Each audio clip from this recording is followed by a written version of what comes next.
मीरोखान में कायनात welfare development organisation की जानिब से ज़रूरतमंदों में इमदादी सामान की तकसीम के दौरान एक अफसोसनाक हादसा पेश आया जिसमें 6 गरीब देहाती शदीद जख्मी हो गए।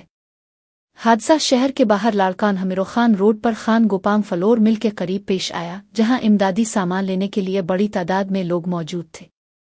पुलिस के मुताबिक लाड़काना रोड पर कायम गांव खावंदनो कलेवो से आने वाली वैन मुबैना तौर पर तेज रफ्तारी और झगड़े के बाइस ड्राइवर के काबू से बाहर हो गई और फलोर मिल के गेट पर खड़े और मोटरसाइकिल और चिंची पर सवार मुस्तहिक अफराद से टकरा गई।